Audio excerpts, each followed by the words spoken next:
আসসালামু আলাইকুম ভিউয়ার্স, আশা করি আপনারা সকলেই ভালো আছেন। আজকে আমি আপনাদেরকে দেশি মুরগির ডিম রান্না রেসিপি উপহার দেব। পুরো ভিডিওটি জুড়ে সাথে থাকবেন। অনেক টিপস সহ অনেক কিছু জানতে পারবেন রান্না বিষয়ক স্পেশাল কিছু টিপস।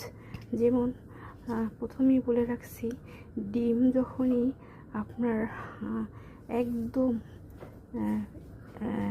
আপনার সুন্দরভাবে খুঁড়তে চান, খোসা ছাড়াতে চান, তখন ডিমটা একটুও ভাঙবে না। দেখুন, একদম প্লাস্টিকের হাতে বানানো ডিমের মতন ডিম রয়েছে। প্রতিটা ডিমই একটু ডিমও ভাঙে না। এটার নিজ একটা টিপস রয়েছে, সেটা হচ্ছে আপনি যখনই ডিমটা সেদ্ধ দেবেন তখন এই ডিমটা পানির মধ্যে 1 চিমটি লবণ অবশ্যই দেবেন।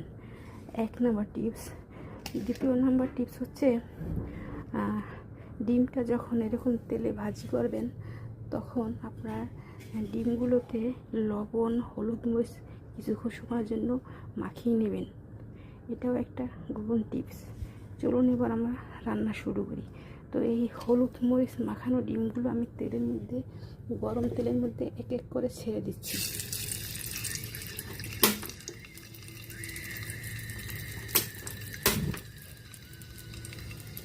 এক এক করে ছেড়ে দেব এবং 1 চিমটি লবণ তেলের মধ্যে ছিটকে দেবো। এটাও হচ্ছে আরও একটা টিপস। টিপস আমি আপনাদের বলে দিলাম। কোনো কিছু ভাজতে হলে গরম তেলের মধ্যে, গরম প্যানে অথবা কড়াইয়ের মধ্যে 1 চিমটি লবণ ছিটিয়ে দেবেন। তখন মাছ হোক, ডিম হোক, সবজি হোক, কোনো কিছুই ওই কড়াইয়ের মধ্যে আর আটকাবে না। দেখুন আমার ডিমগুলো কত সুন্দর ভাবে আমি ভেজে নিচ্ছি। পুরো ডিমগুলো আমি ভালো করে ভেজে নেব। ডিমগুলো যখন ব্রাউন কালার রঙ ধারণ করবে তখন আমি ডিম ভাজা অফ করে দেব বা তুলে রাখবো। দেখুন আমার ডিমগুলো ভাজা এখন শেষ।